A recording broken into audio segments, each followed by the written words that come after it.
সামগ্রীর দাম মোটামুটি এখানে রিজনেবলের মধ্যেই দেখতেছি, মোটামুটি সবারই আয়ত্তে আসলে। এবার সেল ভালো হচ্ছে ভাইয়া, আমাদের সেল আরও বাড়বে। 20,25 রমজানের পর আমাদের আরও সেল বাড়বে আমাদের। ইনসেক্ট রিপেলেন্ট মাস্টার ব্যাচ যুক্ত আরএফএল ওয়ার্ড্রোব, কাপড় যত্নে রাখার নাম্বার 1 সলিউশন। এই যে বাচ্চার জন্য ড্রেস কিনলাম, জুতা কিনলাম, এখন কসমেটিক কিনতে আসছে। এটা তো কোনো মেয়ের চুরি ছাড়া সাজ কমপ্লিট হয় না, অর্নামেন্টস তো লাগবে, এটা তো স্বাভাবিক। এখন একটু তো দাম বেশি চাচ্ছে, যেটা 100 সেটা 150 চাচ্ছে, 50 টাকা করে বেশি, এটা তো বেশি চাচ্ছে।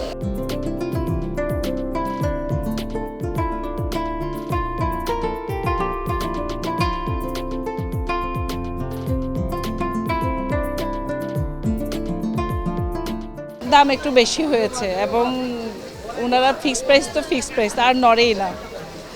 আর নিতে চাইলেও না চাইলেও কোনো রকম মোটিভেট করে ধরিয়ে যে যেমন একটু আগে আমি বেশি আধা ঘন্টা না হয়নি, আমি একটা জিনিস কিনেছি, তো সেটা আমি নিতে চাইনি, আমি একটা নিব, বল যে দুটো নিয়ে নেন। আমি পরে দেখেছি সেটা একটু সমস্যা আছে, একটু ব্যাক করে দিয়ে চেঞ্জ করতে গেলাম, বল যে আর চেঞ্জ হবে না।